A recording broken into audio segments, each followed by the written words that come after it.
สิ่งที่ฉันหวังสิ่งที่ฉันคอยอาจดูเหมือนเลื่อนลอยเกือบจะฝันไปมองหาคนคนหนึ่งที่ไม่รู้เป็นใคร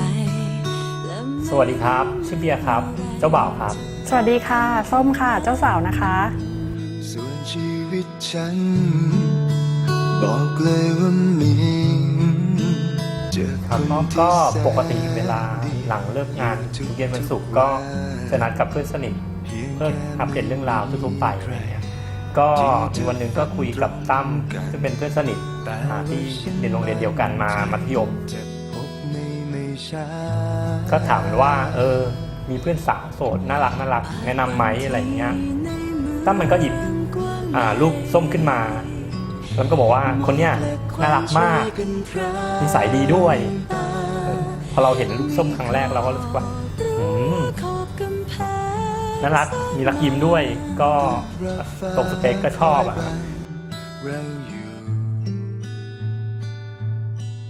พี่ตั้มก็ไลน์มาหาเนี่ยตอนนี้โสดอยู่หรือเปล่าอะไรเงี้ยมันนานแค่ไหนที่คอยเธอมารู้สึกไหมว่าชีวิตคุ้มค่าเมื่อมีใครสักคนมีเพื่อนคนนึงแบบว่าอยากทำความรู้จักกับเราอะไรอย่างเงี้ยเขาเป็นแบบว่าคนที่แบบว่าเรียบร้อยแล้วก็แบบน่ารักนิสัยดีมากเลยอะไรอย่างเงี้ยเป็นคนที่ฟ้าสร้างมาตรงใจเราต่างรู้โลกมันแสนกว้างใหญ่แต่มันคงไม่ยากเกินไปที่ฉันจะขอแอดเป็นเฟรนด์ใน Facebook ได้ไหมเราก็รู้สึกว่าก็ลองคุยดูก็ได้อะไรอย่างเงี้ยเราก็เลยอนุญาตให้เขาแอด Facebook ไปผ่านทางที่วกวนอยู่ใกล้ๆกันใบไม้เพียงใบหนึ่งหล่นตอนที่เดินผ่านฉันคงจะมองมันเมื่อเธอเดินผ่านมาเราก็ได้เป็นเพื่อนกันใน Facebook ก็พอคุยกันก็รู้สึกว่าส้มเป็นคนที่นิสัยดีมากพอคุยไปได้สักพักนึงเราก็อยากรู้จักเขามากขึ้นเรื่อยๆแล้วก็เลยชวนเขาออกเดทมากินข้าวกัน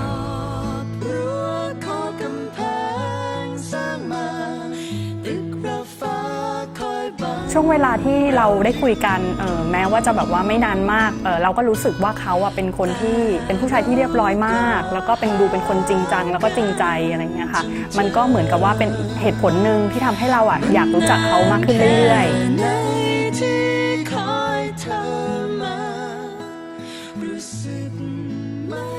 ส้มเขาเป็นคนร่าเริงแล้วก็ยิ้มบ่อยอย่างเงี้ยผมก็แบบว่าคนนี้แบบว่ายิ้มแล้วแบบว่าโลกสดสวยแบบดูแล้วแบบสดแบบสดชื่นอะไรเงี้ยก็แรกๆเราก็เขินๆกันก็เลยไม่ค่อยได้พูดก็อาจจะเงียบๆกันอะไรเงี้ยแต่ว่าพอเราได้คุยกันมากขึ้นเราก็สนิทกันแล้วก็รู้จักกันมากขึ้นเราต่า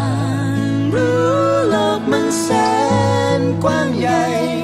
แต่มันคงไม่ยากเกินไปที่ฉันจะพบเธอเจอกันกับพี่เบียร์ครั้งแรกก็รู้สึกว่าพี่เบียร์เป็นแบบว่าผู้ชายที่น่ารักมากเรียบร้อยเหมือนที่เราคิดเอาไว้เด๊ะเลย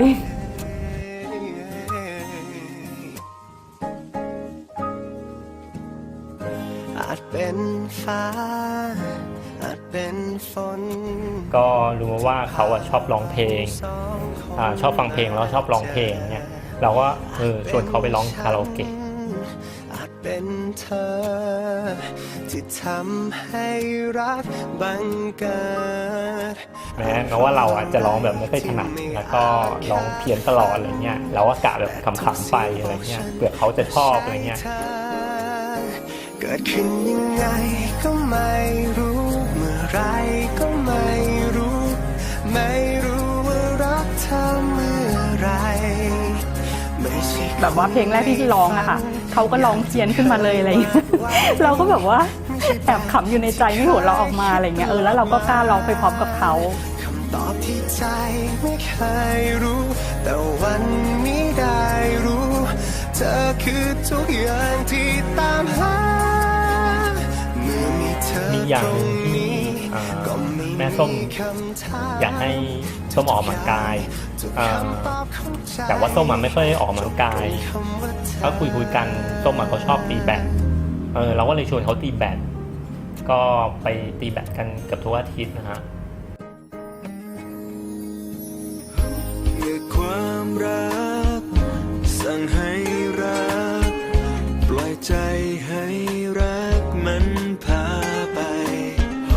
เริ่มตรงนี้เดินไปถึงไหนพอเขามาชวนตีแบดเนี่ยมันก็ทำให้เรารู้สึกดีว่ามีเพื่อนมาชวนเราตีแบดอย่างเงี้ยเราก็จะได้หาโอกาสในการออกกำลังกายบ้างอะไรเงี้ยค่ะ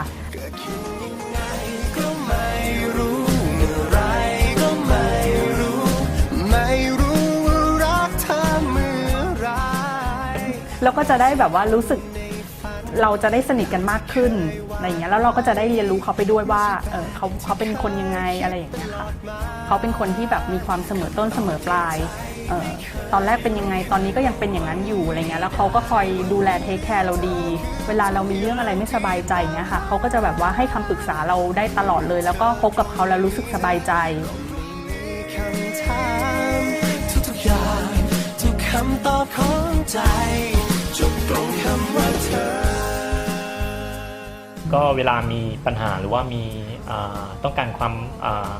การปรึกษาอะไรเงี้ยส้มก็จะให้คำปรึกษาเราแล้วก็คอยสนับสนุนเราตลอดเราก็รู้สึกสบายใจที่แบบว่ามีคนคอยเข้าใจเราความรักสั่งให้รักปล่อยใจให้รักมันพาผมรู้สึกว่าตัวเองโชคดีมากที่แบบว่ามีส้มเป็นแฟนคือผมคิดว่าคนสองคนที่แบบว่าจะตกลงแต่งงานได้ก็คือคนสองคนนั้นจะต้องแบบเข้าใจกันแล้วก็ยอมรับในสิ่งที่อีกฝ่ายหนึ่งเป็นส้มก็คือเป็นคนนั้นเลยแหละก็คิดว่าไม่มีใครมาแทนที่ส้มได้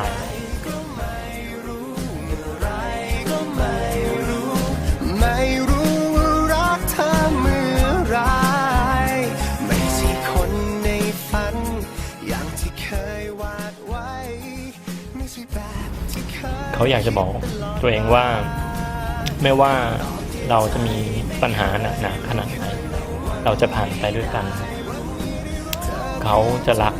และดูแลตัวเองไปตลอดเขาสัญญา